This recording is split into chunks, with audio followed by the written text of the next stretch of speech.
안녕하세요. 저는 결혼한 지 4년 만에 이혼하게 된 30대 이혼녀입니다. 얼마 전까지 쉽지 않은 시간을 보내고 갓난 딸아이와 함께 겨우 일상을 회복 중이에요. 제 사연도 라디오에 보내보고 싶었는데 직장 복직을 하기까지 얼마 남지 않은 휴식 시간에 올려보는 게 좋을 것 같아서 컴퓨터를 켜게 되었습니다. 시간 여유 되신다면 제 이야기 한번 들어봐 주세요. 저랑 남편은 같은 회사에서 사내 연애로 만나 결혼을 하게 되었습니다. 서울에서 일을 해서 서울로 신혼집을 구하고 싶었는데 생각보다 돈 많이 들어서 경기도로 이사를 했어요. 그참에 저랑 남편 직장도 이직을 하게 되었죠. 그 탓에 같은 회사를 다니던 저희가 갈라진 셈이기도 했습니다. 혼자서 서울살이 할 때보다 둘이서 같이 집 구해 서울살이를 하는 것이 확실히 더 어려운 것 같더라고요. 그래도 경기도 생활이 나쁘진 않았어요. 다만 대중교통 이용이 너무 힘들었습니다. 저는 원래 서울에서 일을 다닐 땐 회사랑 집이 가까워서 걸어 다녔거든요. 근데 지옥철 장난 아니더라고요. 왜 출근길을 지옥길이라고 하는 건지 그제야 경험을 하게 되었습니다. 남편은 자차가 있어서 그나마 괜찮은데 저는 남편과 회사가 반대 방향이라서 얻어 탈 수도 없어요. 아무래도 면허를 따야겠다는 생각을 그때 처음 하기도 했습니다. 어쩔 수 없이 지하철을 이용했던 저는 매 순간 출퇴근길의 전쟁이에요. 그래도 퇴근길은 괜찮습니다. 그런데 출근길은 조금만 늦어도 자칫 못할 수도 있거든요. 제가 타는 시간엔 사람들이 줄을 서 있어요. 이직해서 업무 환경 적응하기도 바쁜데 지하철에서부터 기운을 쫙 빼버리니까 그저 하루 종일 피곤에 찌들게 되더라고요. 그래도 동료 직원들이 다들 마음이 좋아서 동료로부터 받는 스트레스는 없는 것이 그나마 다행이었어요. 저희 회사는 회사 식구들끼리 같이 밥을 먹는데 부장님께서 법인카드로 항상 긁어주세요. 어느 회사를 가나 좋은 상사를 만난다는 건 쉽지 않은데 다행히 제 회사 부장님은 굉장히 친근하시고 편견 없으신 좋은 분이셨어요. 그래서 그런지 직원들이 식사 메뉴를 정할 때 보면 부장님과의 관계가 어떤지 드러나요. 전혀 눈치 안 보고 먹고 싶은 메뉴를 고르더라고요. 부장님은 메뉴 중에서도 늘 비싼 걸 드십니다. 아마 밑에 직원들이 자기 눈치 볼까봐 그러지 말라고 손수 모범을 보여주시는 것 같았어요. 저도 이직하고 나서 부장님 덕분에 적응을 빨리 했습니다. 배울 점도 많고 참 옆집 삼촌 같은 느낌이 나는 분이라 이직한 회사에 아주 만족을 했었죠. 출근길만 괜찮다면 경기도로 이사를 선택한 걸 100% 만족했을 겁니다. 부서 동료들과 친해지고 부장님과도 거리낌이 없어지다 보니 서로 식사를 하면 자연스레 대화가 오갔는데요. 아무래도 제가 새 사원이라서 제게 질문이 몇 번씩 들어와요. 당연히 어디 살고 있는지는 공식 질문이 아니겠습니까? 저는 집 얘기를 하면서 세트로 떠오르는 지옥철 얘기도 해줬어요. 그랬더니 직원들이 카풀 언급을 하더라고요. 부장님께서도 제가 어디에 사는지 정확히 묻더니 혼자서 지도를 한번 보셨어요. 그리곤 제게 회사 가는 길이 우리 집을 거쳐가는 방향이니까 출근길에 태워주겠다고 하는 겁니다. 처음엔 그 얘기를 듣고 좀 당황했어요. 부장님과 친해졌다고는 하지만 단둘이 차를 타고 출근을 할 정도는 아니었거든요.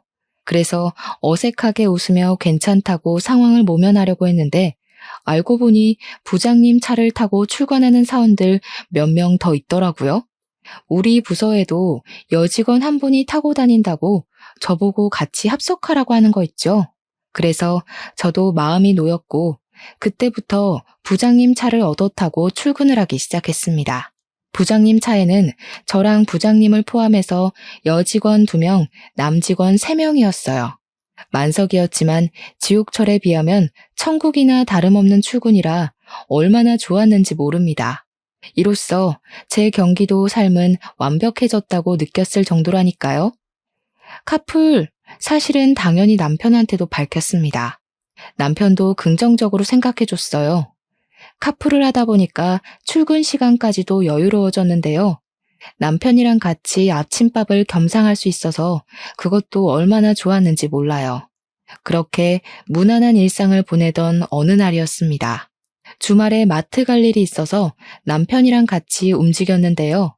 남편 차 조수석에 올라탔는데 조수석 좌석이 제가 늘 앉았던 느낌과 다르게 조정되어 있더라고요. 남편한테 혹시 여기 누가 탄 적 있냐고 물었더니 남편이 아침에 동료 직원을 카풀한다고 하는 겁니다. 카풀한다고? 왜 말 안 했어? 언제부터 했는데? 뭐, 바빠서 말한다는 게 까먹은 거지. 그 직원도 너처럼 지하철 때문에 골치 아프다길래 어차피 가는 길이라 내가 태워준다고 했어. 남편은 제 질문에 심드렁한 태도를 보이면서 자꾸 주제를 돌리려고 딴 말을 시전했습니다. 그 모습이 너무 부자연스러워 보였어요. 그렇다고 제가 딱히 뭔 말을 더 할 게 없어서 그냥 그렇게 상황이 넘어가긴 했습니다. 그래도 영 찝찝함이 가시지 않길래 그 뒤로 남편을 유심히 주시하게 되었어요. 그대로 며칠이 더 흐른 후 저는 우연히 남편 폰을 볼 기회가 있었습니다. 남편은 잠금을 귀찮아하는 타입이라 늘 풀려 있어요. 남편 잠깐 자리 비웠을 때 채팅창을 들어가 봤더니 가장 최근 대화창에 의문의 여자 프로필이 있더라고요. 그 여직원과 대화를 많이 한 것 같길래 눌러봤어요. 그렇게 저의 찝찝함은 최대치로 상승해버렸습니다. 대화 내용을 보니까 남편이 카풀해준다는 동료 직원이 여직원이더라고요. 물론 단순히 남편과 같이 출근하는 직원이 여직원이라서 제가 이러는 게 아닙니다. 그 여직원과 나눈 대화 내용이 기분 나빠서 그래요. 서로 주고받는 대화가 연인이라 해도 만무할 만큼 너무 알콩달콩 하더라고요.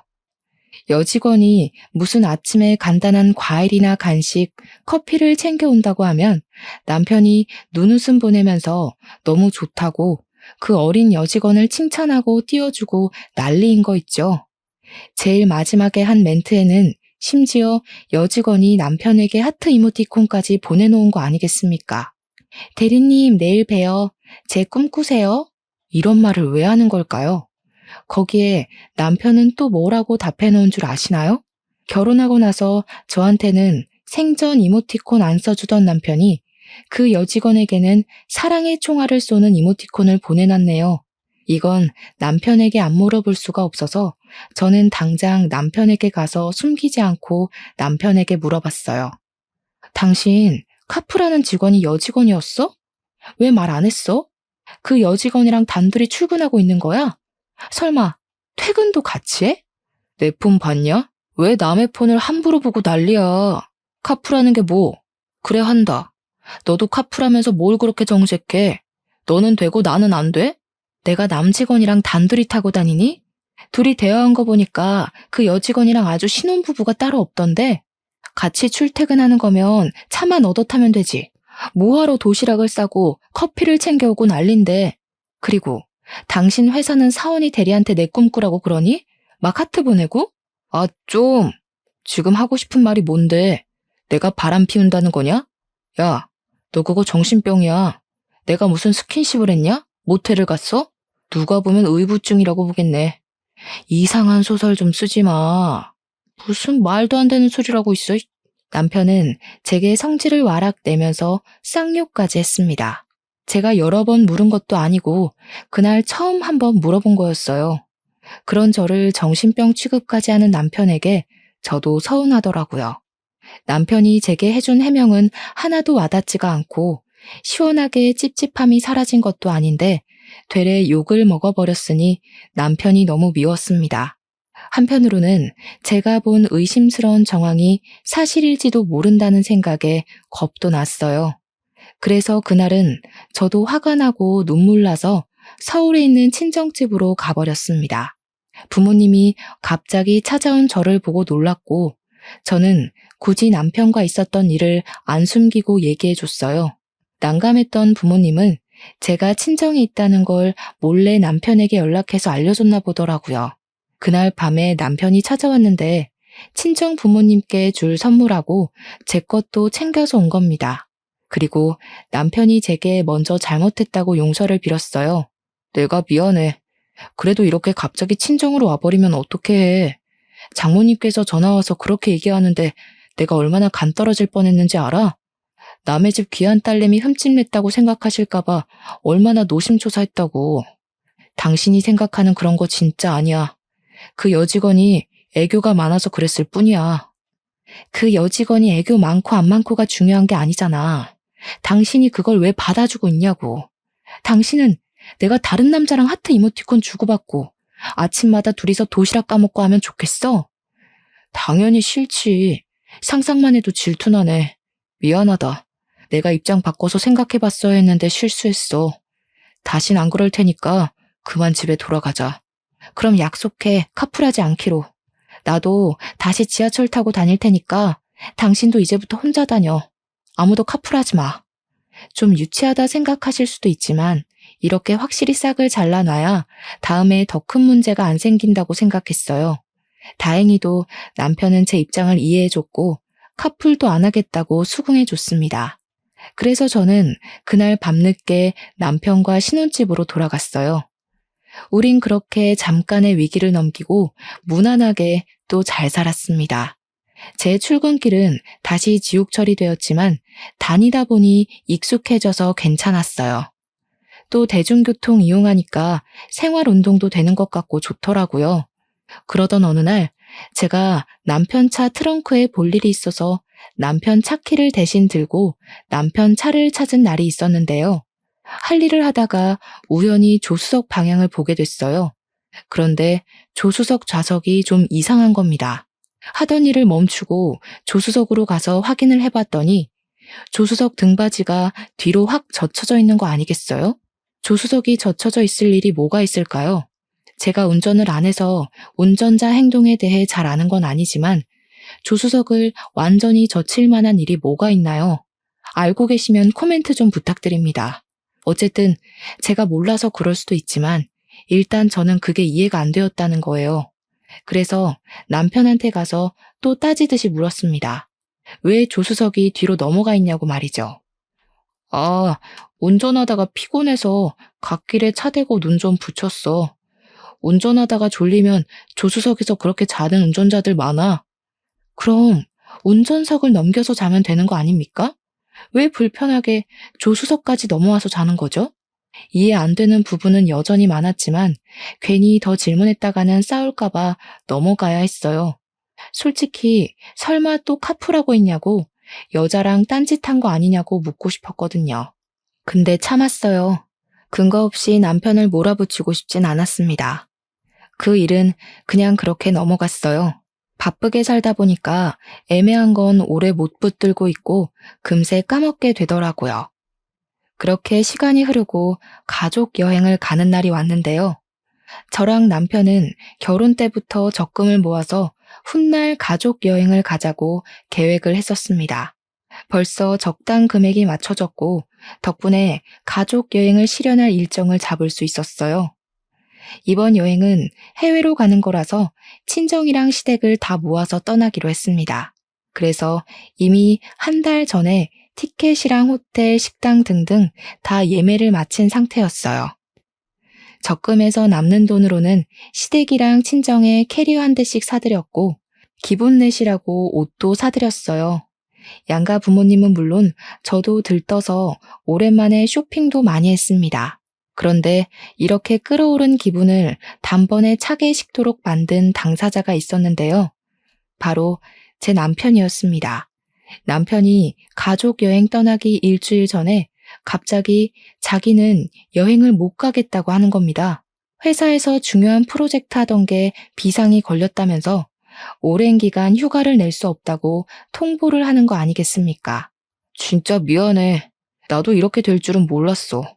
근데 프로젝트 일이라서 안 할 수도 없고 여행 경비 조금 더 보태서 내가 당신 계좌로 보내놓을 테니까 돈 생각하지 말고 마음껏 쉬다 와. 진짜 미안해. 아쉽다. 같이 가면 좋을 텐데.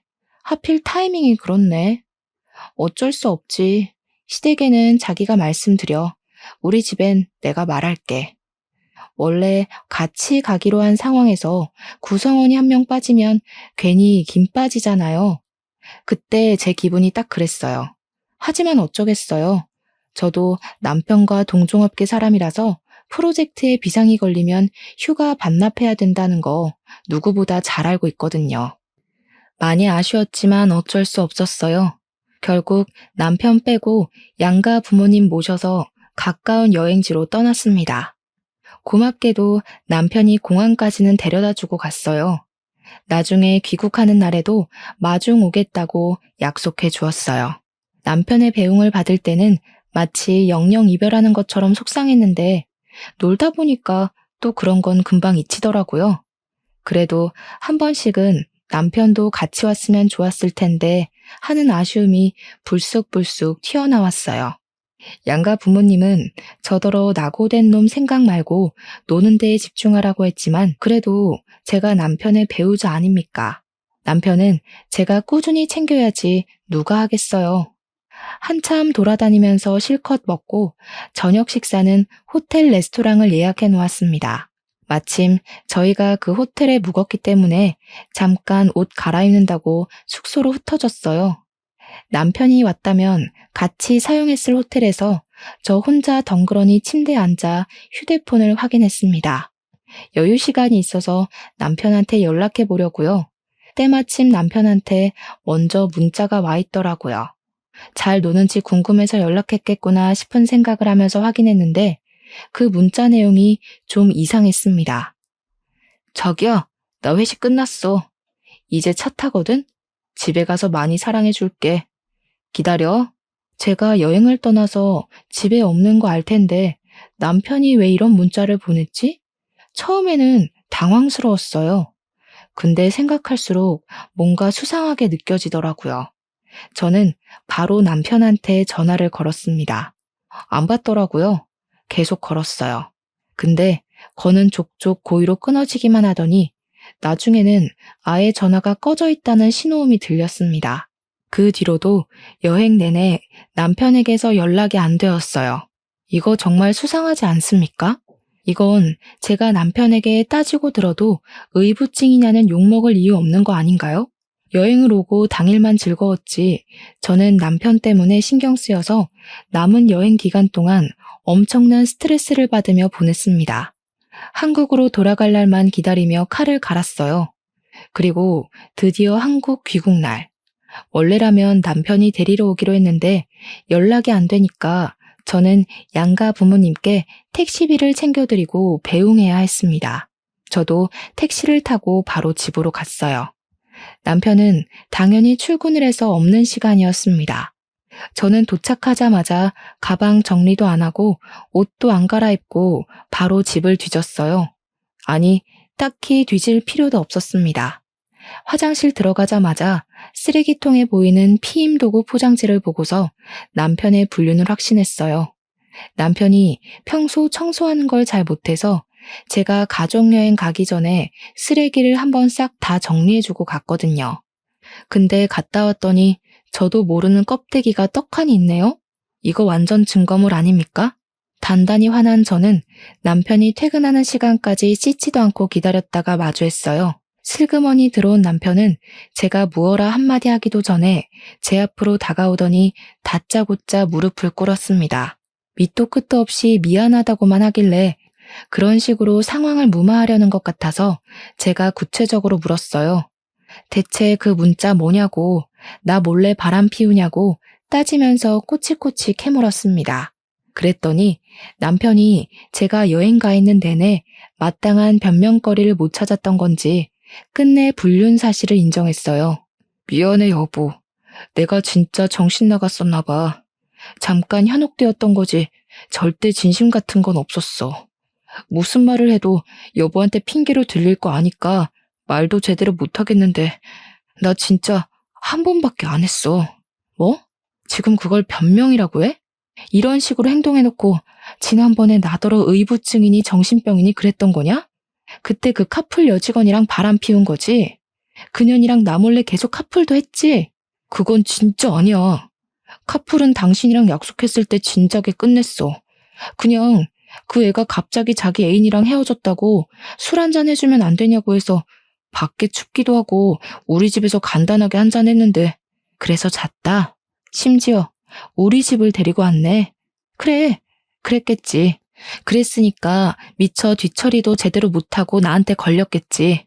나 더 이상 당신이랑 할 말 없어. 그냥 이혼하자. 더 말 안 하고 자리에서 일어나는 저를 남편이 급하게 붙잡았습니다. 처음에 한 번 봐줬으면 됐지. 뭐가 예쁘다고 두 번씩이나 봐주겠나요? 꼴도 보기 싫어서 저는 남편을 무시하고 친정에 전화했어요. 이혼하겠다고 말이죠. 그러고는 시댁엔 남편더러 말하라고 했습니다. 만약 거짓말로 이를 시 내가 직접 상간녀 데리고 시댁 찾아갈 거라고 해줬더니 남편이 한껏 기죽어서는 알겠다고 하더군요. 그리고 저는 그날 각방을 썼습니다. 다음날 이혼 합의서를 준비할 생각이었어요. 그렇게 다음날 아침이 되었고 남편 출근하고 아무도 없는 오후에 누가 찾아왔습니다. 마침 저는 여행 때문에 피곤해서 쉬려고 연차 하루를 더 내서 집에 있는 상황이었거든요. 그 시간에 올 사람은 남편 말고는 없는데 혹시 시댁에서 찾아온 건가 싶어서 인터폰을 확인했어요. 그런데 처음 보는 아가씨가 서 있더라고요. 누구냐고 물었더니 돌아오는 답변이 아주 기가 막혔습니다. 세상에나 제가 가족여행 가 있을 때 남편이 실수로 제게 보냈던 문자의 진짜 주인공이시더라고요. 남편의 상간녀란 말입니다. 꼴에 한 번 와봤다고 이 집을 또 찾아온 게 너무 웃긴 거 있죠? 낯짝 두껍게 제가 있는 시간을 알고 찾아온 것 같았어요. 무슨 소리를 하려고 왔나 궁금해서 문을 열어줬습니다. 일단은 제가 먼저 상간녀에게 통성명 없이 통보했어요. 이혼해 줄 테니까 남편 데리고 살라고 했죠. 그랬더니 갑자기 상간녀가 냅다 무릎을 꿇대요. 죄송해요, 사모님. 제가 죽을 죄를 지었어요. 그러니까 제발 이혼은 하지 말아주세요. 저희 그렇게 오래 만난 거 아니고 진지한 사이도 아니거든요. 진짜 잠깐 제정신 아니었던 거예요. 제가 다 정리할 테니까 제발 이혼하지 마세요.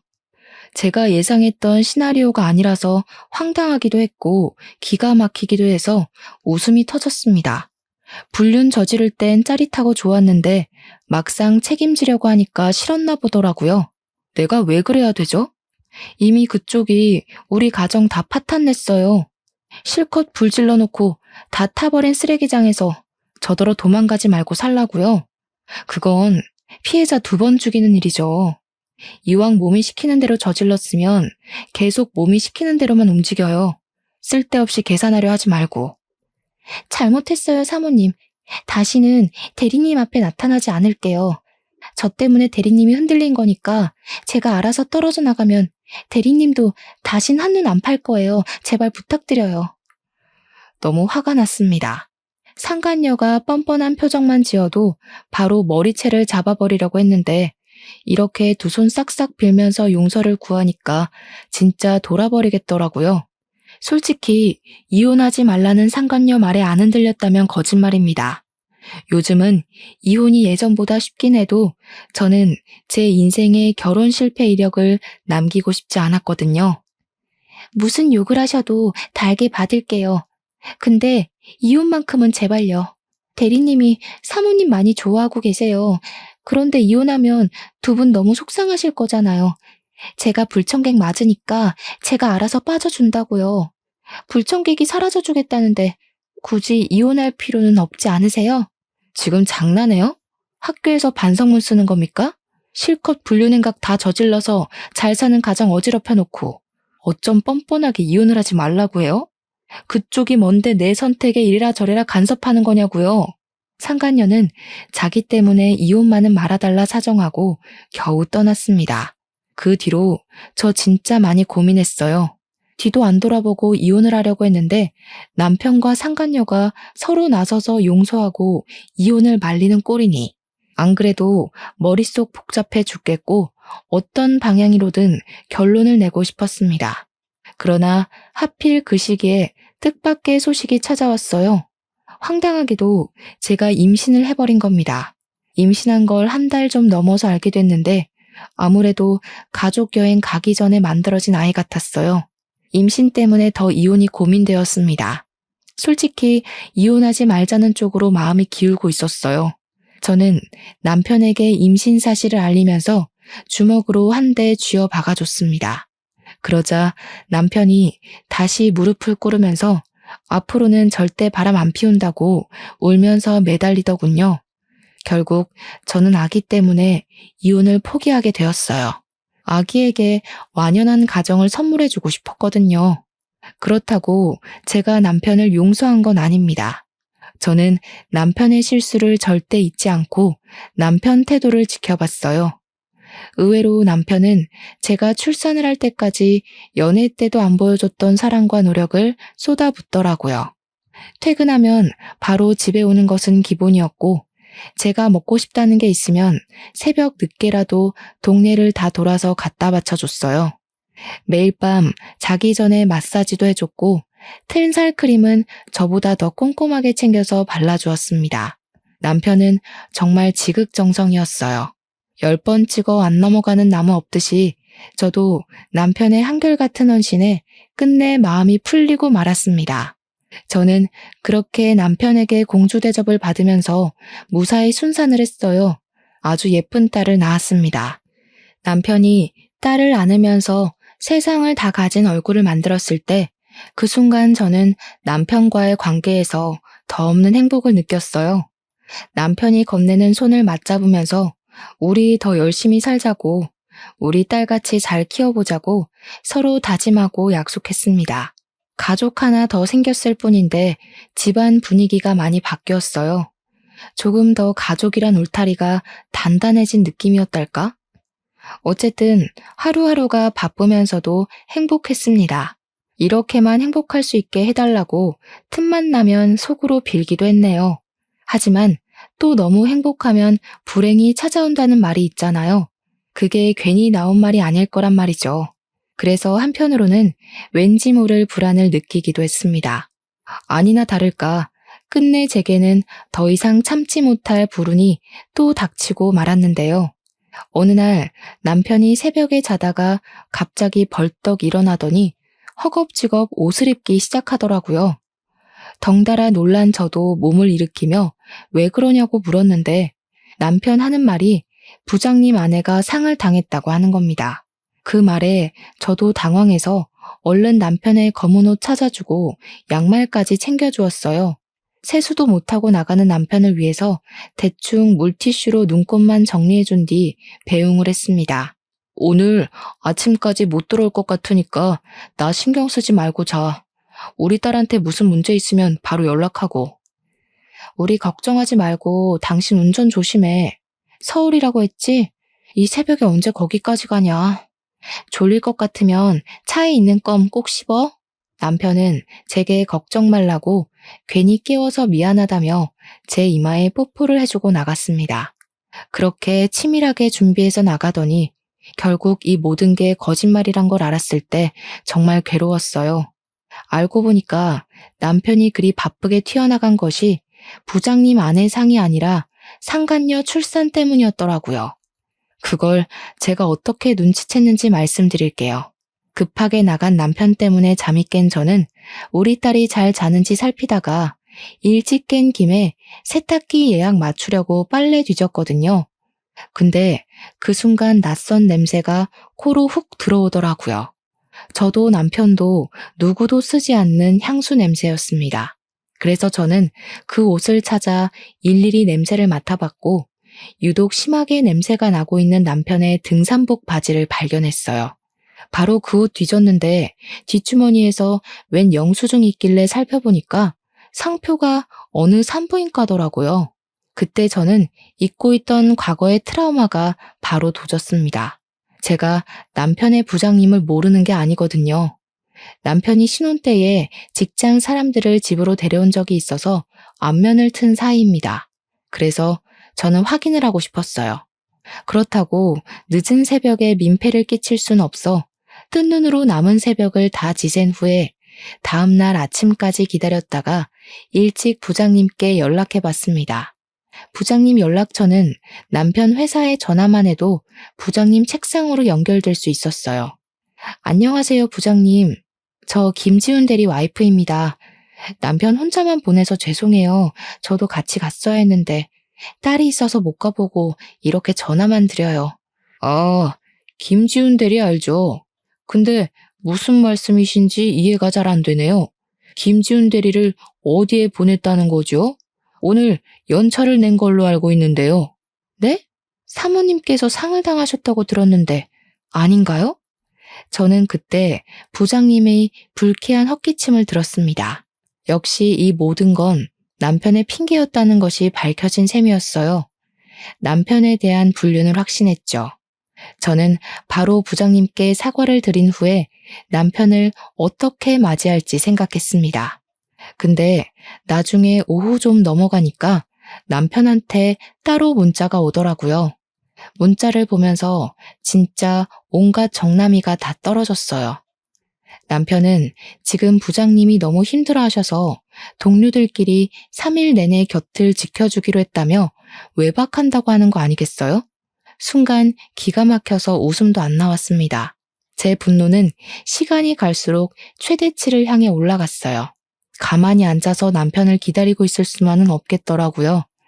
짜증이 한가득 났던 저는 다음날 아침 딸을 데리고 제가 영수증에서 본 산부인과를 찾아갔습니다. 영수증 날짜를 보니까 산부인과를 방문한 지 얼마 안 된 것 같던데 혹시 상간녀와 남편에 대한 정보라도 얻을 수 있을까 싶어서 찾아갔어요. 와, 그런데 정보는 무슨 그냥 남편이 거기에 있더라고요. 병원 직원들에게 상간녀 이름을 물어보니 그 즉시 병실 호수를 알려주는데 그 순간 숨이 턱 막혔습니다.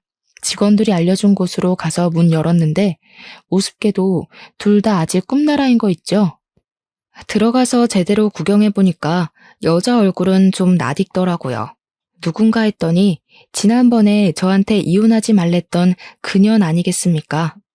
두 사람 꼬락서니가 기가 막혀서 그걸 그대로 지켜보기가 싫었어요.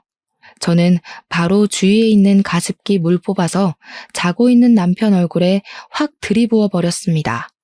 남편이 쌍욕하면서 깜짝 놀라 깨더니 저를 발견하곤 더 놀란 얼굴을 했어요.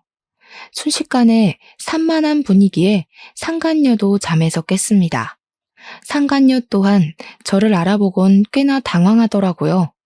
저를 보면서도 꿀먹은 벙어리처럼 아무 말도 못하는 그들을 향해 저는 참아왔던 분노를 터뜨렸습니다.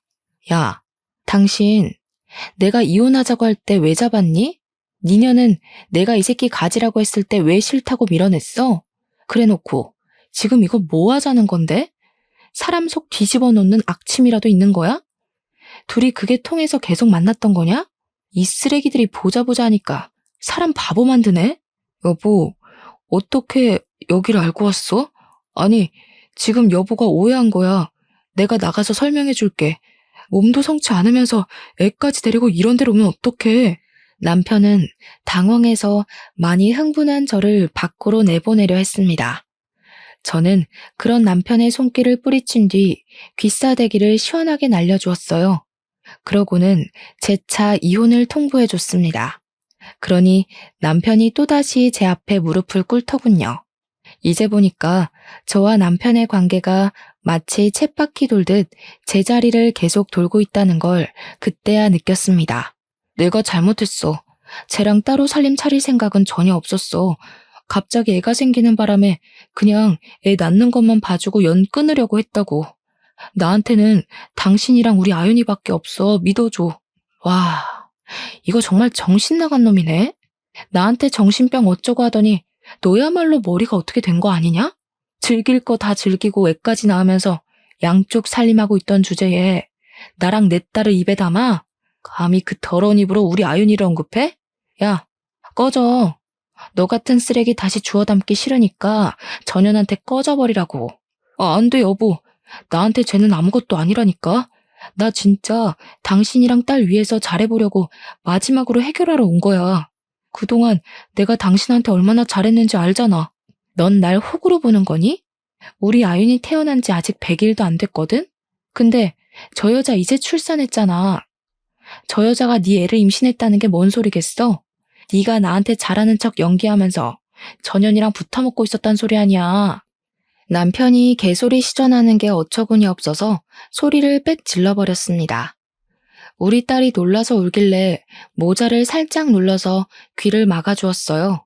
그 와중에 남편은 빼도 박도 못하게 걸렸다고 생각을 했는지 금세 사색이 되어서는 이제 변명도 안 하고 잘못했다고 용서만 구하더군요. 그때 잠자코 입 닫고 있던 상간녀가 자기 딴에도 위기를 느낀 건지 뒤늦게 나서기 시작했는데요.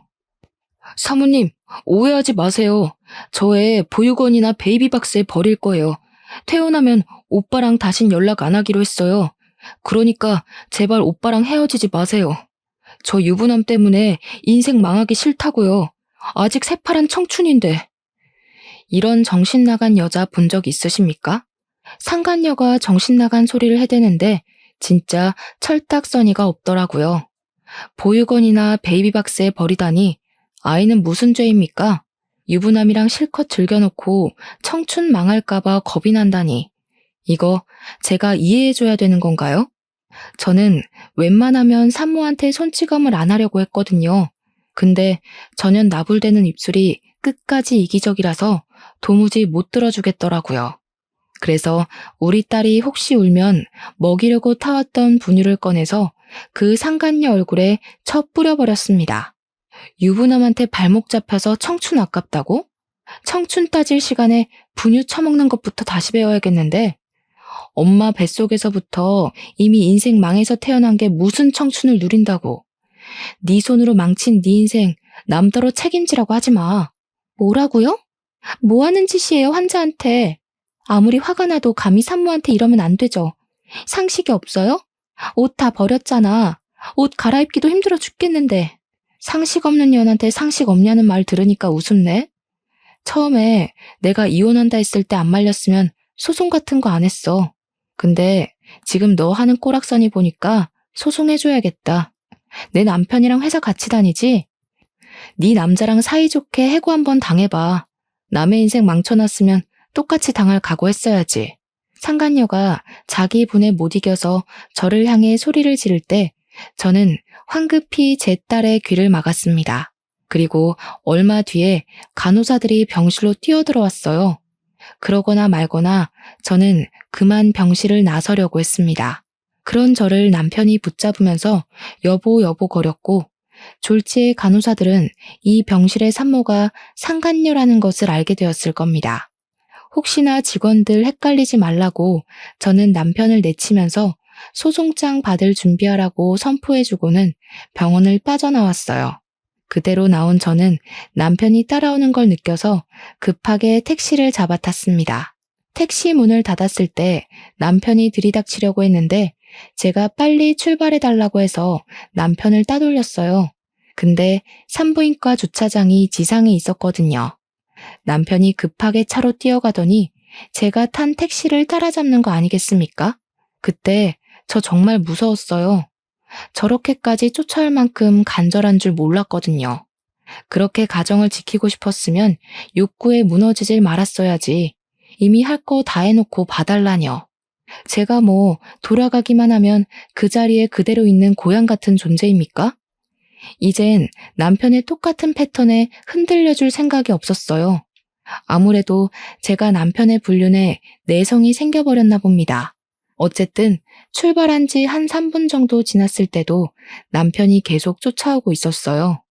전화를 해서 그만하라고 했는데도 남편은 다시 기회를 달라는 소리뿐이었습니다. 그리고 그 순간이었어요. 전화를 끊으려는데 수화기 너머로 쿵 하는 소리가 들리더라고요. 뭔가 싶어서 돌아봤더니 남편 마음이 급했는지 저를 쫓아온다고 빨간 신호를 어겨버린 겁니다. 그래서 횡단보도 건너는 사람 쳐버린 거예요. 그걸 보고 너무 놀랐는데 이 정신 나간 놈이 사람들 다 보는 상황인데도 저를 붙잡으려고 뺑소니 하는 거 아니겠습니까? 결국 저는 기사님한테 급하게 말씀드려서 택시를 세웠습니다. 택시에서 내렸더니 사람들이 남편 차를 우르르 쫓아와 남편을 붙잡는 상황이 발생했어요. 남편은 저를 따라 차를 세웠고 차에서 내리는 순간 사람들에게 붙잡혀버렸죠. 사람들은 남편을 잡아 끌면서 경찰에 신고를 했습니다.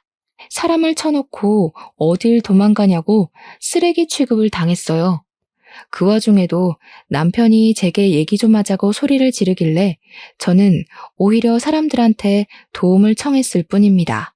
저놈이 저랑 우리 딸을 위협한다고 말이죠. 그랬더니 사람들은 남편이 더더욱 제 곁에 못 오도록 막아주었어요. 그 사이 112는 금방 나타나 남편을 바로 체포했습니다. 남편은 바로 연행되어 갔고 저는 남편 차에 치인 피해자가 걱정이 돼서 사고 횡단보도로 뛰어갔어요. 어느새 119까지 와서 피해자를 실었습니다. 그리고 저는 그 피해자가 저 때문에 사고를 당하게 된 것 같아서 끝까지 지켜봐주고 싶었어요. 보호자가 오기 전까지 구급차를 타고 함께 따라갔고 수술실 앞도 지키고 있었습니다. 피해자 가족들이 오시고 난 후에 집으로 돌아올 수 있었어요. 남편을 소송하는 과정에서 알았는데 그 피해자분이 안타깝게도 크게 사고를 당해서 뇌사 상태가 되었다고 하더라고요. 그래서 남편은 도주치상죄를 물어 징역 3년을 선고받았습니다. 거기다 저는 바로 이혼 소송과 상간녀 소송을 진행했고 정신적 손해배상과 양육비를 청구했어요. 남편은 수감 생활 3년을 마치고 나오더라도 어마어마한 빚 때문에 계속해서 감방에 사는 기분을 느낄 겁니다. 그런데 재판 과정에서 예상치 못한 죄명이 추가되는 바람에 남편의 형량이 더 추가되는 일이 발생했는데요. 남편이 재판받던 도중에 뺑소니 피해자가 결국 사망을 해버렸다고 해요. 그래서 남편은 총 7년의 징역을 선고받게 되었습니다. 남편의 깜빵 생활이 늘어난 건 다행인 일이지만 어느 날 한순간에 떠나버린 고인은 무슨 죄인가요? 남편 때문에 지금 몇 사람이 피해를 본 건지 모르겠네요. 부디 남편이 자신의 모든 잘못을 똑똑히 알고서 평생 죄책감에 불행해 살면서 살았으면 좋겠습니다. 아, 그리고 상간녀는 당연히 회사에서 쫓겨났어요. 제가 따로 소문을 낸 건 아닌데 이미 그 상간녀 이미지가 회사에서 꽃뱀 같은 느낌이더라고요.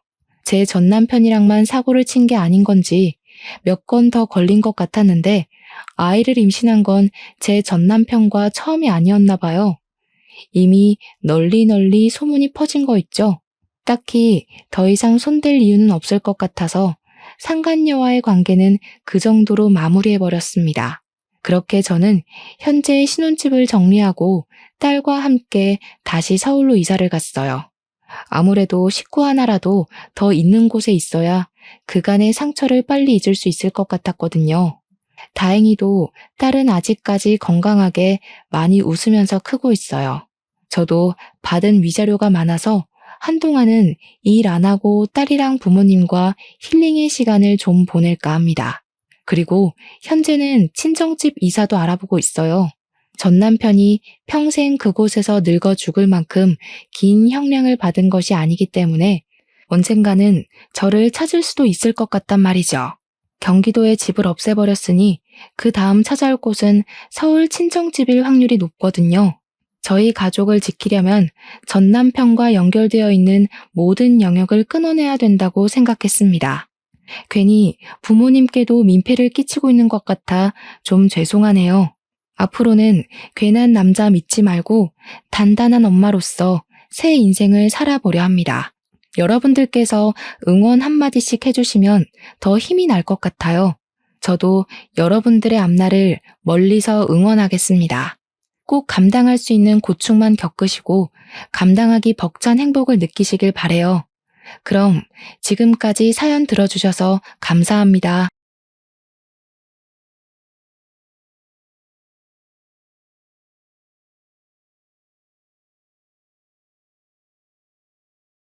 안녕하세요.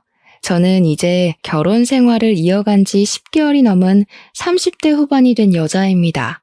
아직 짧은 결혼 생활 기간을 보냈지만 결혼 전 남편과 꽤 오랜 시간 연애를 했었는데요. 오늘 제가 들려드릴 이야기는 남편과 제가 결혼하기 전에 겪었던 아주 무서운 이야기입니다. 사연을 들어주시는 청취자 여러분들께선 혹시 세상에서 어떤 것들이 가장 무서우신가요? 귀신? 맹독을 가진 파충류? 아니면 육식동물? 저는 사람입니다. 세상에서 사람만큼 사람에게 해를 끼치는 것도 없고 나쁜 생각을 하거나 나쁜 계획을 짜는 것들도 별로 없지 않겠습니까? 둥글게 둥글게 지구촌은 한 가족이라며 어릴 때 배웠던 동요들이 무색할 만큼 다 큰 성인이 된 사람들은 왜 이리 독한 마음을 품고 사는 건지 모르겠습니다. 어린 시절을 떠올리면 우리 모두 순수하고 착했던 사람들이었을 텐데요. 아무튼 제가 들려드릴 이야기는 다소 충격적일 수 있으니 마음을 굳게 가져주시기 바랍니다. 저와 남편이 대학을 다닐 때 소개팅 자리에서 인연이 닿아 10년을 넘는 시간 동안 연애를 하고 결혼에 골인을 하게 되었습니다.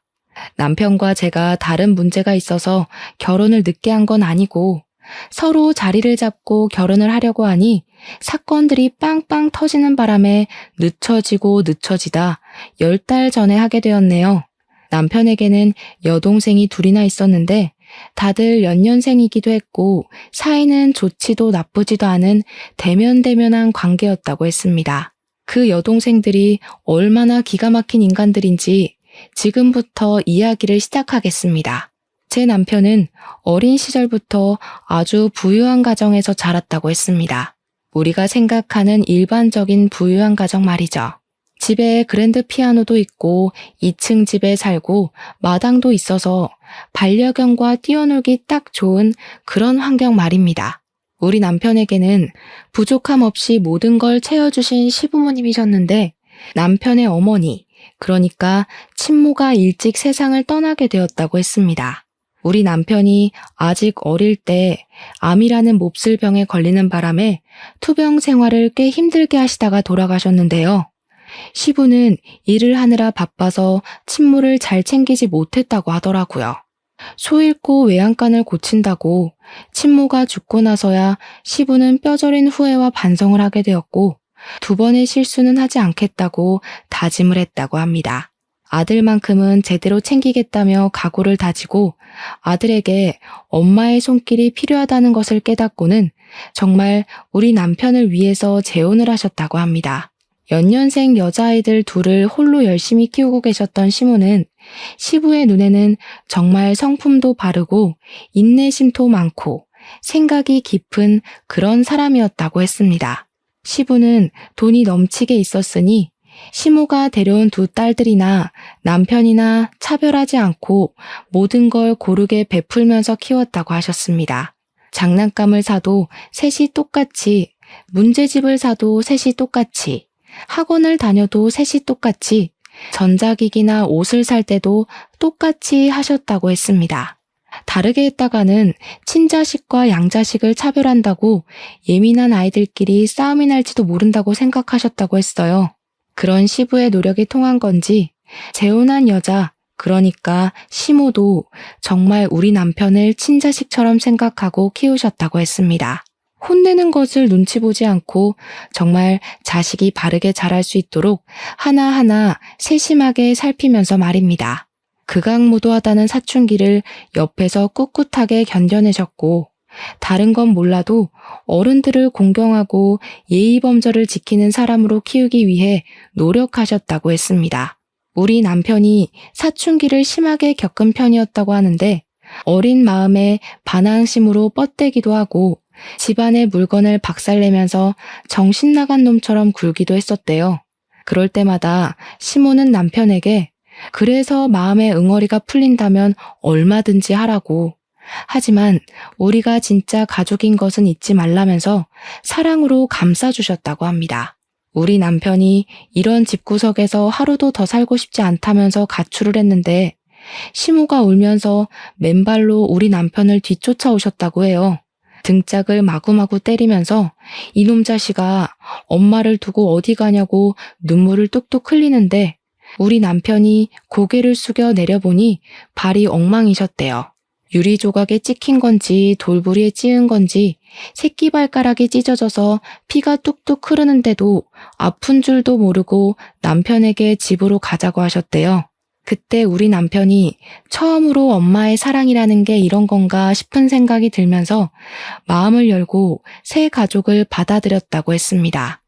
늘 자기 눈치를 보면서 혼내도 조심스럽게 대하던 새엄마였는데 등짝을 가차없이 때리는 걸 보고 안심이 되었다고 하니 남편이 정신 나간 놈인 건 맞죠 뭐.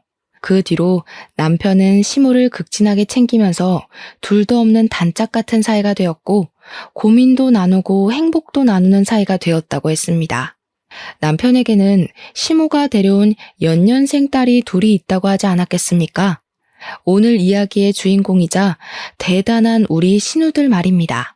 신우들은 갑자기 생긴 아버지도 혼란스러웠지만 오빠가 엄마랑 잘 지내는 걸 보고 질투를 엄청나게 했었다고 합니다. 아무래도 남편이 먼저 고등학생이 되었으니까 시모가 남편을 더 챙기고 그랬나 봅니다. 학원을 더 많이 다니고 그랬으니까요. 그럴 때마다 신우들은 누가 친자식인지 모르겠다면서 은근히 시모한테 불만을 말하기도 하고 남편에게 눈치를 주기도 했었대요. 남편이 여동생들이랑도 잘 지내보려고 먼저 다가가서 맛있는 걸 먹으러 가자고 하기도 하고 선물을 사주기도 해도 냉랭하게 굴었대요. 이런 거 필요 없는데? 누가 요즘 이런 걸 쓴다고? 센스 없다! 하는 말을 면전에 뱉으면서 저도 안 가질 거라고 돌려주고 그랬다고 하네요. 그렇게 대면대면한 사이로 청소년기를 보내게 되었는데 남편이 원래 공부를 잘하는 편이 아니었다고 하더라고요. 여동생 2명은 서로 공부를 도와주며 학업에 열정적인 학생이었고요. 성적도 상당히 우수한 편에 속했다고 하더라고요. 그걸 본 남편이 괜한 경쟁 심리가 붙어서 오기를 부리면서 공부를 시작했고 과외도 받고 학원도 다니면서 성적을 쑥쑥 올리기 시작했습니다. 제일 먼저 수능을 보게 된 남편이 수능에서 대박이 났고 서울에 있는 명문대 의대에 떡하니 합격을 하게 된 것입니다. 여동생들도 질 수 없다면서 엄청 예민하게 공부를 하기 시작했는데 막상 고등학교 3학년이 되어서는 둘 다 실수를 하게 되고 성적이 눈에 띄게 오르진 못했대요. 남편처럼 수능이 대박이 난 것도 아니라서 의대를 갈 성적까지는 미치지 못했고 첫째 신우는 약대를 가게 되었고 둘째 신우는 수의대에 진학을 하게 되었습니다. 그러니 시부도 시모도 의대에 진학을 하게 된 우리 남편에게 칭찬을 아끼지 않았고 신우들은 그게 못 견디게 싫었다고 하더라고요. 일부러 남편 들으라고 비수가 될 만한 말들을 대놓고 하기 시작하면서 남편을 못살게 굴었답니다. 오빠는 의대를 가도 여자친구 사귀기는 조금 어렵겠다. 의사면 뭐해? 몸이 왜소하고 멋진 구석이 하나도 없는데. 맞아. 오빠 코 성형수술 같은 거 할 생각은 없어? 남자는 자고로 코가 잘생겨야 돼. 실패해서 돼지코 되면 웃기긴 하겠다. 남편은 치사하게 외모로 공격을 하는 여동생들의 코를 완전히 눌러주고 싶은 생각이 들어서 의대를 다니며 그 바쁜 와중에도 운동을 시작하게 되었습니다. 당연히 시간을 많이 할애할 수 없었기 때문에 근육이 단단하게 잡힌 몸까지는 만들지 못했지만 장근육이 도드라지는 예쁜 몸매를 가지게 되었습니다. 그러니 옷을 입어서 은근히 태가 살아나도 또 의대를 다니고 있으니 짱짱한 인재 아니겠습니까? 주위에서 소개팅을 시켜주겠다는 제안이 엄청 들어왔대요. 남편은 그 뒤로 간간히 소개팅도 하고 여자친구도 사귀면서 행복한 대학 생활을 하고 있었는데 그게 신우들의 심기를 또 거스른 거지요. 배알이 꼬인 신우들이 요즘 누가 그런 소심한 근육을 가진 사람을 좋아하냐면서 운동선수들이랑 비교를 해가며 남편에게 빈정거렸대요. 여동생들이 대놓고 시비를 걸고 못살게 구니 시모는 남편에게 더 미안한 마음이 들었고 티가 나게 남편을 챙겨주며 잘해주게 된 거죠. 신우들은 엄마는 자기 마음을 모른다면서 반항하기 시작하고 집안은 악순환이 돌고 돌았다고 했습니다. 그러던 어느 날 군대도 다녀오고 의대 졸업을 앞두게 된 남편과 제가 소개팅을 하게 되었습니다. 저는 평범한 가정에서 자란 편이라고 말을 하고 다니지만 형사인 아버지를 따라서 경찰이 되는 게 꿈이었던 여자였습니다. 피나는 노력 끝에 경찰대학에 진학을 하게 되었고 저도 어디 가서 빠지는 환경은 아니었기 때문에 건너 소개로 남편을 만나게 되었던 것입니다. 소개팅 자리에서 만난 남편은 무척이나 자상한 편이었고 무엇보다 여자의 기분을 빠르게 알아채는 사람이었습니다. 한눈에 반할 정도로 잘생긴 얼굴은 아니었지만 어디 데리고 다니기 쪽팔린 얼굴은 아니었고 평범한 외형을 가지고 있었습니다. 제가 외모를 그렇게 따지는 편은 아니었거든요. 제 취미가 영화 감상이었는데 남편도 틈이 나면 영화를 꼭 보러 다니더라고요. 서로 관심사나 취미 같은 게 잘 맞는 편이라 연애를 시작하게 되었는데 그때가 남편이 의사고시를 봐야 하는 시기와 딱 맞물렸습니다.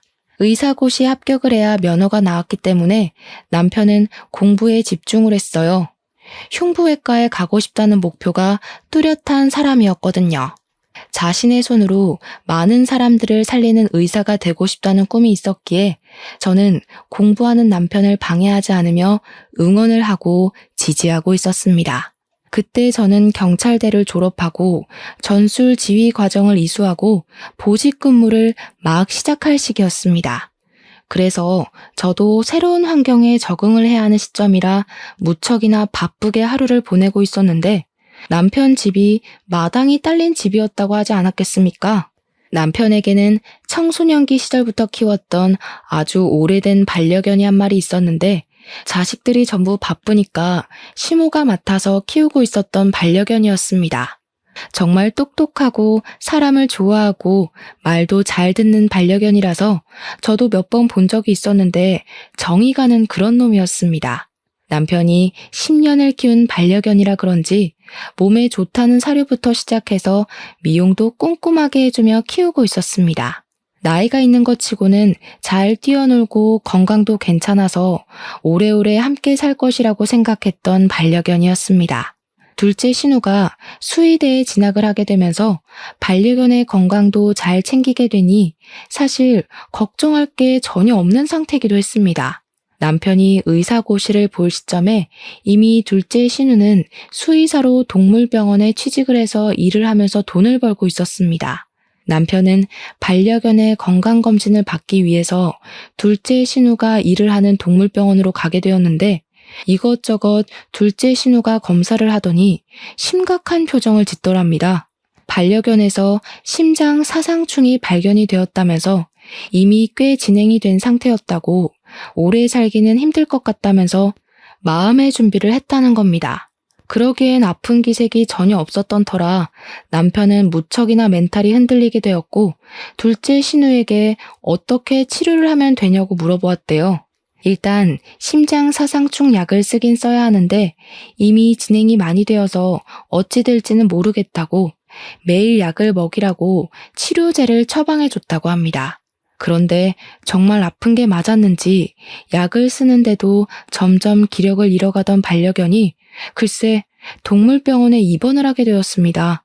저랑 남편이 번갈아 가며 병원에 찾아도 가고 좋다는 수액도 일부러 맞추고 그랬는데도 증상이 심해지고 제대로 숨도 쉬지 못하더라고요. 서서히 눈을 감더니 결국 남편 의사고시 전전날에 반려견이 무지개 다리를 건너게 되었습니다. 시험에 집중을 하지 못한 남편은 결국 시험을 망치게 되었고 의사고시를 재수하게 되어버렸습니다. 늘 성적이 괜찮고 실습도 잘해서 탁과에서도 탐을 내던 인재였는데 의사고시를 재수하게 되니 주변 사람들이 이상하게 생각했습니다. 남편은 반려견이 무지개 다리를 건넜다는 충격과 더불어 시험까지 떨어지게 되면서 완전히 폐인처럼 지내기 시작했고 자괴감에 빠지게 되었습니다. 저는 그런 남편이 다시 한번 일어설 수 있도록 꾸준히 멘탈 케어를 해줬고 용기를 줬습니다. 남편은 다시 공부를 시작하게 되었죠. 하지만 남편의 가슴 한편에는 늘 그 반려견이 함께 있었습니다. 신우들이 같이 살기 시작한 이후에 데리고 왔던 반려견이었으니까 신우들도 10년 이상을 같이 살았던 반려견이었는데요. 거기다가 둘째 신우는 수의사로 일을 하고 있었으니까 반려견이 얼마나 소중한 존재인지 충분히 인지를 하고 사는 사람이었거든요. 그런데도 불구하고 개 장례를 치러주는데 코빼기도 비치지 않더라고요. 몇 번 본 저도 참석을 했는데 말입니다. 첫째 신우는 바빠 죽겠는데 굳이 그런 것까지 해가면서 유난스럽게 굴어야 하냐고 시모에게 자기는 부르지 말라고 했다는 거예요, 글쎄. 반려견에게 가장 큰 애정을 쏟아부었던 시모와 남편만 눈을 꼭 감고 미동도 없이 누워있는 반려견을 화장하면서 엉엉 울더라고요. 물론 저도 눈물이 찔끔 나오긴 했습니다. 그 맛없는 약을 먹고 병원에 입원해 치료를 받으면서도 한 번을 짖지 않던 순한 멍멍이였거든요. 저도 몇 번 안 봤지만 눈물이 찔끔 날 정도로 마음이 아팠는데 신우들은 어찌 그리 차갑게 대할 수 있는지 진짜 사이코패스가 따로 없다고 생각했습니다. 저희는 화장을 해서 뼈가루가 된 반려견의 유해를 집 마당에 잘 묻어주고 반려견이 평소에 좋아하던 개껌도 놓아주었습니다. 남편과 연애를 한 지도 시간이 꽤 흘렀고 남편은 그 다음 해에 치러진 의사고시에서 우수한 성적을 내면서 당당하게 의사 면허를 취득하게 되었습니다. 본격적으로 흉부외과를 선택한 남편은 일이 바빠 잠을 잘 시간이 부족할 정도로 공부를 하며 의료기술을 익혀나가기 시작했습니다. 저도 경찰서에 발령을 받아 근무를 하게 되면서 각종 범죄 신고에 출동을 하느라 하루가 어떻게 흘러가는지도 모르게 지냈습니다. 남편과 다 죽어가는 몰골로 다크서클을 턱 밑까지 끌어내리고 데이트를 하는 도중에도 서로의 직장에서 연락이 오면 뛰쳐나가야 했습니다. 영화 한 편을 제대로 볼 수 없을 정도로 바빴으니까 상상이나 되십니까? 그러던 도중에 집안이 조용하다고 우울해하는 시모를 위해서 남편은 새 강아지를 입양하기로 결심을 했습니다. 시모와 함께 유기견 센터에 가서 시모가 제일 눈이 가는 강아지를 입양해 왔다고 했습니다. 저는 남편을 칭찬해 주었죠. 유기견이라 그런지 사람에게 받은 상처가 있었던 강아지는 낯가림이 아주 심해서 으르렁거림이 많았는데 특히 신우들에게 유독 으르렁거렸다고 했습니다. 솔직히 제가 제3자의 눈으로 봐도 싹수가 없어서 정이 가지 않던 신우들인데 낯가림 심한 강아지는 더할 수도 있겠다 싶었습니다. 저는 은근히 강아지가 신우들을 좀 괴롭히고 물기도 했으면 좋겠다고 생각할 정도였으니까요. 남편은 반려견을 정말 좋아해서 틈이 나면 같이 산책도 나가고 정을 붙이게 하려고 놀아주기도 하고 하면서 지냈는데 정말로 사건이 일어나게 된 것입니다. 수의사임에도 불구하고 집에서 키우던 반려견에게 매몰차게 굴고 정을 주지 않았던 둘째 신우를 반려견이 확 물어버린 겁니다. 다리를 반려견이 아주 심하게 물어뜯는 바람에 살이 찢어져 나가면서 응급실에 실려가게 되었습니다. 둘째 신우는 아파 죽겠다면서 난리를 쳤고 급하게 응급실에서 다리를 봉합하는 수술을 받게 되었습니다. 부분 마취가 필요해서 주사를 맞는데 마취약이 들어가고 있는 와중에도 둘째 신우는 그 개를 당장 갖다 버리라면서 난리를 치더라고요. 아니, 수의사씩이나 되어서는 반려견의 행동도 확인하지 않고 보살피지도 않는 주제에 파양을 하라는 말이 나오는지 남편은 어이없어 했습니다. 시모는 둘째 신우의 난리통에 입양을 한 개를 어떻게 파양을 시키겠냐고 차라리 분가를 하라는 소리를 했다고 하더라고요. 너희 나이도 생각해보면 30을 넘겼는데 언제까지 집에서 엄마가 해주는 밥 먹으면서 살 거니? 직장도 다니겠다. 독립을 하는 게 좋겠어. 너희가 일하느라 바쁘다고 엄마한테 신경도 안 쓸 때 유일하게 엄마를 반겨주는 반려견이야. 그러니 신우들이 전부 반발을 하면서 지금 개 한 마리 때문에 딸들을 버리는 거냐고 엄마는 오빠만 좋아한다면서 의견을 굽히지 않았대요. 시모는 남편은 어차피 결혼을 시키면 그만이라고 오래 연애를 한 여자친구도 있는데 금방 독립해서 나가지 않겠냐고 했대요.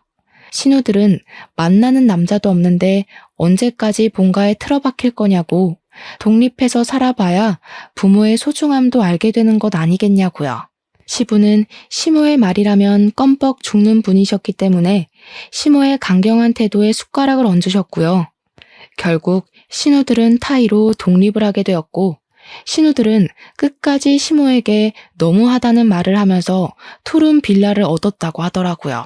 집을 나가고 하니까 그제야 시모의 마음도 조금 불편하고 미안했는지 가끔 반려견 진료를 보러 둘째 신우네 동물병원을 찾아갔다고 하더라고요. 그런데 둘째 신우가 자기 다리에 흉지게 만든 원흉이 찾아왔다면서 그렇게 성의 없이 진료를 받다고 하더군요. 그래도 시모는 딸이 봐주는 게 안심이 되니까 꾸준히 둘째 신우의 동물병원에 찾아가서 검진을 받았습니다. 그러던 어느 날 둘째 신우가 입양한 유기견에게서도 심장 사상충이 발견되었다면서 첫 반려견에게 주었던 약을 그대로 처방을 해줬대요. 시모는 너무나도 불안했다는 겁니다. 이대로 또 무지개 다리를 건너게 되면 어떡하나 싶었던 거죠. 정도 다 들여놨는데 시모는 혹시 본인이 먹이는 사료가 잘못됐나, 간식이 잘못된 건가 하면서 자책도 하셨습니다. 제발 지금 강아지만큼은 무지개 다리 건너지 않게 치료를 잘 좀 해달라고 신신당부를 하면서 개를 입원시키고 나왔는데 간호사들이 수근거리는 소리를 들은 겁니다. 근데 주 원장님 말이야, 그게 자기네 집 개 아니야? 심장 사상충 아니던데? 예전에도 한번 그랬던 적 있었잖아. 맞아. 몇 개월 전에 왔던 그 커다란 레트리버 말이지? 누가 들을라, 조용히 말해. 멀쩡한 개한테 저 약 먹이면 죽을 텐데. 예전에 그 레트리버도 멀쩡하다가 며칠 약 먹고 시름시름 앓았잖아. 본인 집 개니까 사정이 있게 하겠지만 무서운 사람이야. 그 수군거림을 같이 갔던 남편이랑 시모가 듣고 그 자리에서 완전히 얼어붙고 말았던 거죠. 남편이 약봉지를 들고 그 간호사에게 걸어가서는 혹시 알약이 이거 맞냐고 체근하듯이 물어보니까 간호사가 사색이 되더래요. 주원장에게 들키면 잘릴 게 뻔하다면서 죄송하다고 황급히 탕비실에 들어가서 더 이상 캐묻지도 못했다는 겁니다. 남편은 주위 친구들을 수소문해서 수의사인 친구와 연락이 되어 그 알약을 보여주면서 이 약이 어떤 거냐고, 반려견이 먹어도 되는 약이냐고 물어봤대요. 그러니까 그 친구가 하는 말이 이 약을 어디서 구한 거냐고, 멀쩡하든 아프든 이 약을 먹으면 죽는 약이라고, 개들한테는 안락사 할 때 쓰는 약이나 다름없다고 했다는 겁니다. 남편은 그 이야기를 듣고 정말 온몸에 소름이 끼치고 열이 받아서 바로 시모한테 이 사실을 알렸대요. 어떻게 수의사가 되어서 일부러 개를 죽이려고 그런 짓을 할 수 있는 건지. 두 번째 반려견이야 다리를 물어서 그랬다고 100번 1000번 이해하려고 애를 썼대요. 근데 첫 번째 레트리버는 도무지 그럴 일도 없었는데 왜 그런 짓을 한 건지 아무리 생각해도 모르겠더랍니다. 나중에 알게 된 사실인데 그때 남편이 의사고시를 준비하고 있었던 시기였잖아요. 남편의 멘탈을 흔들기 위해서 일부러 그런 짓을 했던 것이었습니다. 한마디로 남편이 의사고시에 실패를 하길 바라면서 꾸민 짓이었다는 거예요, 글쎄. 이번에는 다리를 물기도 했고 자기가 독립을 하게 된 이유가 입양한 유기견 때문이라고 생각을 해서 개만 없으면 본가에 들어올 수 있을 거라 생각하고 저지른 일이었습니다. 정말 누가 봐도 사이코패스 아닌가요? 이 모든 사실이 밝혀지게 되면서 집안은 당연히 난리가 났고 시모가 자기 딸임에도 불구하고 소름이 끼친다면서 앞으로 얼굴도 보지 말자고 선언을 한 겁니다. 신우들은 어떻게 자기 배로 품어 낳은 딸을 이렇게 내칠 수가 있냐고 울고불고 시모한테 매달렸지만 시모는 아주 강경했습니다. 선을 넘어도 너무 심하게 넘은 행동이다 보니까 시부도 당연히 두 딸들의 편을 들어주지 않았고 남편은 신우들을 향해 욕설을 뱉었죠. 이런 애매한 상황에서 저랑 남편의 나이가 홍기를 넘어서기도 했고 결혼을 해야 할 것 같은 느낌이 강하게 들기도 했습니다. 정말 오랜 시간 연애를 해왔기도 했고, 보통 의사나 경찰이나 일찌감치 가정을 꾸리는 경우가 많은데, 저희는 역순으로 가고 있었으니까요. 양가에서도 연애를 하는 걸 알고 있었고, 서로 부모님도 다 만나 뵙고 자주 연락도 하고 지냈으니까 슬슬 결혼 준비를 하자고 했습니다. 결혼 이야기가 나오자마자 어떻게 알았는지 신우들이 저한테 들러붙어서 가족끼리 서로 얼굴 붉히고 살면 불편하지 않겠냐고 화목한 가정을 꿈꾸지 않냐고 하더라고요. 저한테 자기들이 시부모랑 화해할 수 있도록 화해의 장을 만들어 보라고 당당하게 요구를 하더라고요. 아니, 그런 짓을 해놓고 뻔뻔하게 구는 게 웃기잖아요. 저는 글쎄 그게 제 마음대로 되겠냐고 하면서 신우들을 피했습니다. 하루는 제가 신우들의 등살에 떠밀려서 화해의 장을 만들어 보겠다고 시모한테 제가 아가씨들 반찬을 좀 전달해 주겠다고 했습니다. 시모도 본인 딸이다 보니까 걱정이 좀 됐는지 아직 결혼도 하기 전인데 이런 심부름을 시켜서 미안하다고 반찬들을 주시더라고요. 그래서 제가 그걸 들고 아가씨네 집에 갔더니 첫째 신우가 집에 있더라고요. 문을 열어주더라고요. 제가 알기론 독립한 투룸 빌라는 시부가 해준 걸로 알고 있었습니다. 결혼을 하면 저희 신혼집도 시부가 해주신다고 했었거든요. 근데 거실에 각종 명품이 죄다 널려 있는 게 아니겠어요? 방이 2개뿐이라서 물건 둘 곳이 없다고 거실에 늘어놨더라고요. 진짜 무슨 명품관에 온 줄 알았을 정도로 가방에 옷에 시계에 난리도 아니더라고요. 정말 여자라면 누구라도 눈이 돌아갈 것 같은 브랜드의 물건들이 거실에 쫙 펼쳐져 있었습니다. 제가 입을 떡 벌리고 구경을 하니까 저한테 여자라서 그런지 명품 좋아하는 건 똑같다고 하면서 이건 얼마고 이건 한정판이고 난리가 났더라고요. 근데 제가 알기로는 첫째 신우도 그렇고 둘째 신우도 그렇고 저렇게 사치를 즐길 정도로 벌이가 좋은 건 아닌 것으로 알고 있었습니다. 둘째 신우가 일하는 동물병원은 본인 병원이 아니라 페이닥터로 일을 하고 있었던 것이고 첫째 신우도 약사이긴 하지만 일을 그만둔 상태였거든요. 집을 유지하는 것도 한두 푼 드는 게 아닐 텐데 이래저래 돈 쓰는 걸 생각하면 시부가 돈을 지원해주고 있구나 하는 생각이 절로 들더라고요. 절대로 저 명품들을 제값 주고 사서 쓸 수 있을 만큼의 돈을 벌진 못했습니다. 반찬 잘 전달해주고 시댁으로 돌아와서 시모에게 이야기를 하다가 집에 명품이 너무 많아서 놀랬다고 하니 시모가 기겁을 하더라고요. 아직도 그 명품 모으느라 빚지면서 산다니? 그 정신 나간 계집애들 같으니라고. 도대체 어쩌다 저렇게 컸는지 내가 속이 상해 죽겠어. 시모의 이야기를 들어보니까 예전부터 신우들의 사치벽이 장난 아니었다고 하더라고요. 그래서 빚을 갚아준 적도 여러 번 있었고 시부가 마지막으로 빚을 갚아줄 때 용돈도 다 끊었고 지금도 용돈 한 푼 안 준다고 했습니다.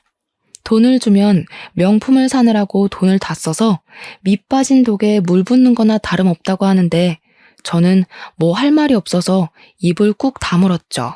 그럼 그 명품들은 다 어디서 얻어온 걸까 싶어서 궁금하긴 했습니다. 아무튼 저랑 남편의 결혼 준비는 착착 이루어지게 되었고 상견례를 하게 됐는데 시부모의 요청으로 일부러 신우들은 부르지 않고 진행을 했습니다. 하지만 신우들이 그걸 또 어찌 알았는지 저를 불러다가 어떻게 자기들을 빼고 상견례를 할 수 있냐며 핀잔을 주더라고요. 본론은 그게 아니었는지 한참을 구시렁하다가 자기들은 예단으로 뭐 해줄 거냐고 이번에 새로 나온 신상백을 사달라고 하더라고요. 어떤 모델인가 하고 보니까 무려 800만 원짜리 가방을 2개나 해달라는 게 아니겠습니까? 제가 정신 나갔겠습니까? 신우들, 공무원 월급이라는 게 뻔하지 않나요? 제가 무슨 돈이 있어서 이런 비싼 가방을 2개나 사서 선물을 해드려요. 우리 오빠 의사잖아, 의사.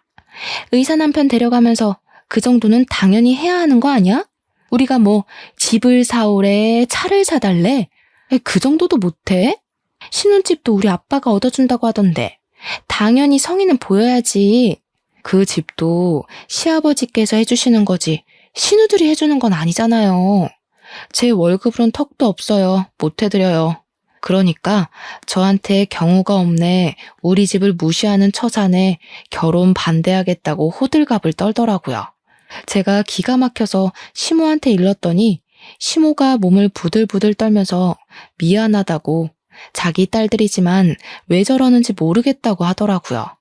저한테 신세한탄을 하는데 원래 비뚤어진 아이들은 아니었다고 하시더라고요. 사별을 한 이후에 혼자 딸 둘을 키우면서 무시도 당하고 멸시도 당해서 방어적인 성격을 가지게 된 것 같다고요. 부자 새아빠를 만나서 부족함 없이 살고 있지만 지 오빠가 뭐든 자기들보다 잘하니까 자격지심이 생긴 것 같다면서 눈물을 훔치셨습니다.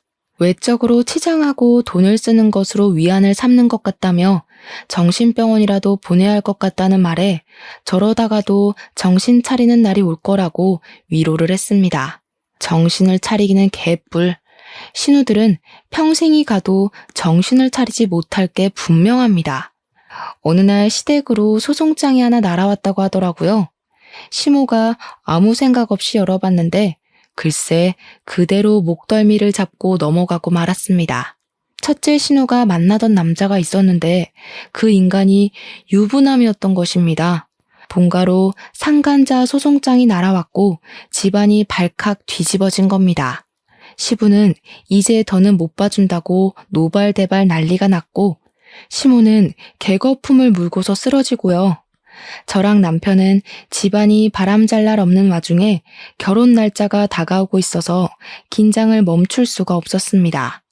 거기서 끝이라도 났으면 모르겠는데 이 정신 나간 첫째 신우가 죽어도 그 남자랑 못 헤어지겠다면서 둘이 야반도주를 한 게 아니겠습니까? 도대체 이게 무슨 일인지. 제 직업이 경찰이다 보니까 시부모님은 저한테 신우의 행방을 찾아달라고 하는데 원래 성인은 실종 신고가 잘 안 되거든요. 특히 신우처럼 자의로 집을 나간 사람을 찾아봐야 뭐 어쩌겠습니까. 시간이 흐르고 흘러서 저와 남편의 결혼식을 일주일 앞둔 날, 그날이 첫째 신우가 가출을 한 지 4개월이 되던 날이었습니다. 첫째 신우가 돈이 다 떨어진 건지 시모한테 공중전화로 연락을 하게 된 것입니다. 돈이 필요하니까 잠깐만 만나달라고 애걸복걸했대요. 시모는 4개월 만에 처음으로 딸에게 연락이 왔으니 얼마나 보고 싶었을까요? 버선발로 신우를 본다고 뛰어나가다가 교통사고를 당하게 되었습니다. 야밤에 주의도 살피지 않고 냅다 첫째 신우를 만난다고 나가다가 음주운전 차량에 치이게 되었고 현장에서 손 쓸 사이도 없이 눈을 감으셨습니다. 시모가 죽은 마당에 결혼식 날짜에 저희가 어떻게 결혼식을 웃으며 올릴 수 있겠습니까?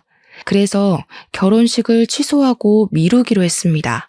이미 우리 부부가 같이 살 집이며 혼수는 다 준비가 되어 있었기에 혼인신고만 하고 살자고 이야기를 했는데 남편이 그러더라고요. 일단 지금 상황에 혼인신고를 하는 게 답이 아닌 것 같으니 조금 미룰 수 있겠냐고요. 저희가 결혼식을 올리고 1년을 같이 살아본 이후에 혼인신고를 하기로 약속을 하기도 했고 손해볼 건 아닌 것 같아서 알겠다고 했습니다. 결국 시모의 허망한 죽음을 계기로 첫째 신우는 집으로 돌아오게 되었고 언니가 돌아왔다는 소식에 둘째 신우도 독립한 집을 처분하고 본가로 들어왔습니다. 본가에서는 시부와 신우 둘, 저와 남편은 아파트로 분가를 하게 되었습니다. 첫째 신우를 오랜만에 보게 되었는데 저에게 눈을 뾰족하게 뜨고서는 어떻게 엄마가 죽었는데 둘이 혼인신고를 하고 살 수 있냐고 하더라고요. 뭔 상관인가 싶긴 했지만 1년 뒤에 혼인신고하기로 했다. 시모 죽음은 우리도 안타깝게 생각하고 있다고 명복을 빌고 있다고 했습니다. 그렇게 조용해지나 싶었는데 엎친 데 덮친 격으로 시부가 건강검진을 갔다가 암을 발견하게 되었다는 연락을 받게 되었습니다. 혹인 줄 알았는데 모양이 이상해서 조직 검사를 해보니 암이라는 결과가 나왔다는 것입니다. 물론 위치가 나쁘지 않아서 항암 치료를 하면 호전될 가능성이 농후하지만 전이가 되기 시작하면 답이 없다고 하더라고요. 전이라는 게 멈추라고 해서 멈추는 것도 아니고 무엇보다 의사인 남편이 잘 알고 있는 분야이기도 하니까요. 남편은 시모도 잃고 얼마 지나지 않아 시부까지 암 판정을 받으니 우울증까지 찾아오게 되어서 힘들어 죽으려고 했습니다. 당연히 우리 남편은 일이 손에 잡히지 않아 실수를 하는 일이 잦아졌고 동료들에게서도 평판이 점점 떨어지기 시작했습니다.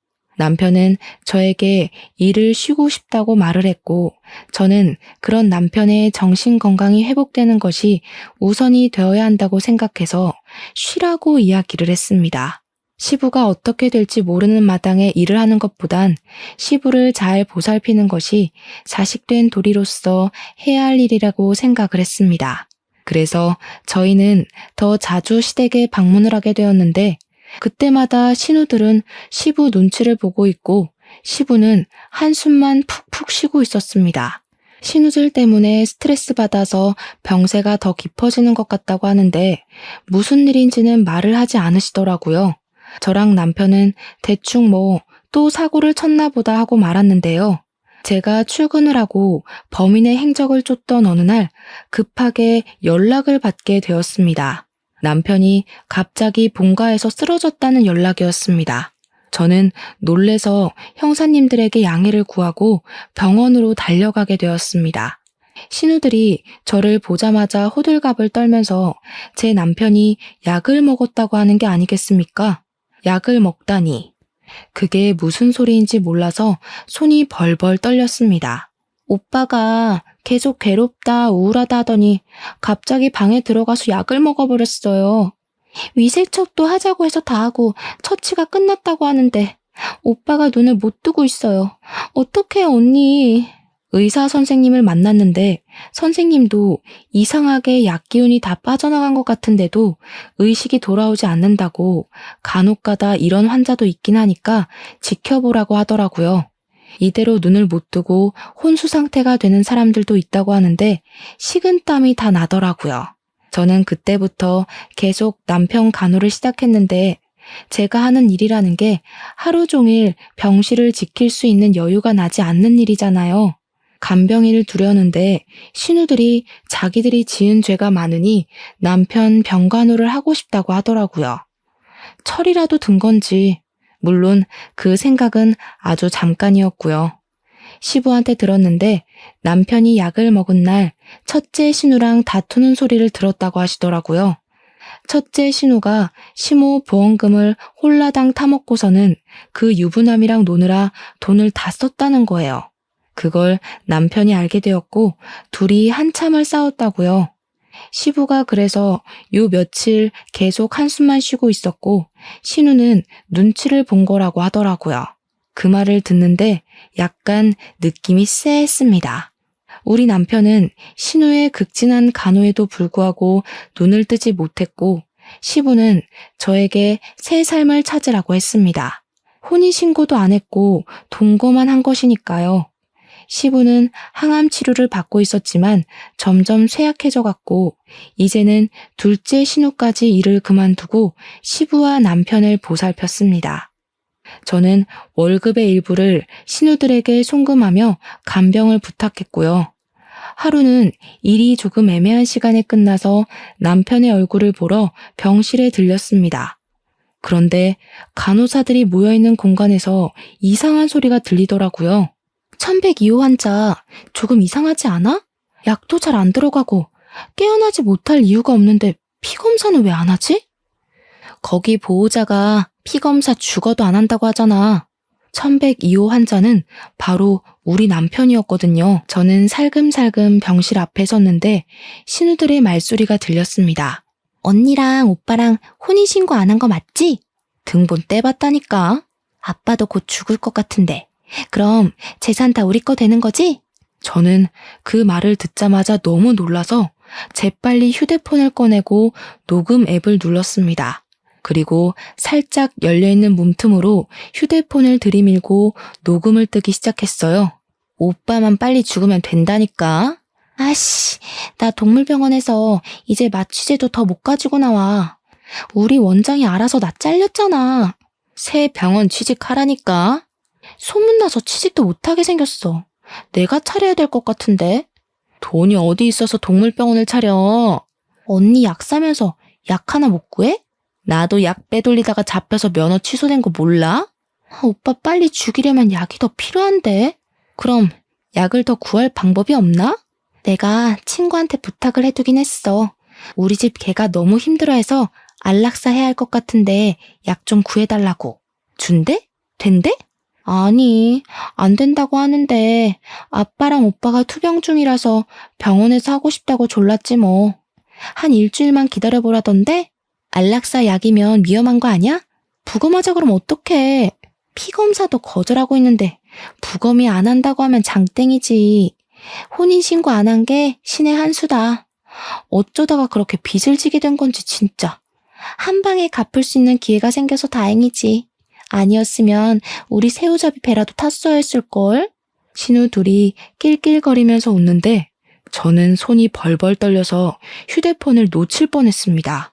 그 길로 바로 아버지에게 달려가서 녹음 파일을 들려드렸고 우리 아버지는 범죄라면서 바로 형사들을 데리고 병원으로 가겠다고 하셨습니다.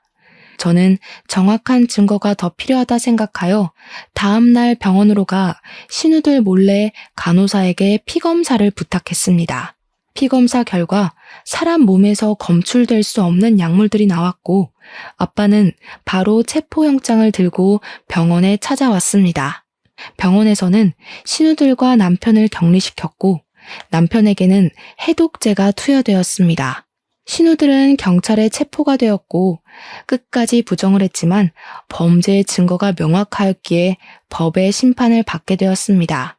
약물에 중독되었던 남편은 꼬박 3주간의 치료 끝에 눈을 뜨게 되었고 시부는 남편이 깨어났다는 소식에 기뻐하시며 항암 치료에 매진하겠다고 하셨습니다. 남편은 그 이후로 2개월이 더 지난 뒤 퇴원을 하게 되었습니다. 그 뒤로 저희는 더 미루지 않고 혼인신고를 하게 되었고 시누이들의 재판에 증인으로 서서 모든 것을 거침없이 진술했습니다. 처음 사고가 났을 때도 남편의 자의가 아니라 신우들이 약물에 취하게 만들었던 것이었습니다. 신우 둘은 각각 징역 10년, 7년형을 받았습니다. 지금은 완벽하게 회복을 하여 다시 의사로서 일을 시작한 남편과 제가 시부의 항암 치료를 돌보며 살고 있는 중입니다. 우리 시부도 힘을 낸다고 했으니 좋은 결과가 있길 바라면서 앞으로 더 극악무도한 범죄자들을 확실하게 처리하는 경찰이 되겠습니다. 이 사연을 들어주신 청취자 여러분 곁에 저런 범죄자가 활보하지 않도록 노력하겠습니다. 물론 저희 가정도 소홀하지 않게 돌보겠습니다. 제 이야기 재밌게 들어주셨다면 더할 나위 없이 기쁠 것 같습니다. 감사합니다.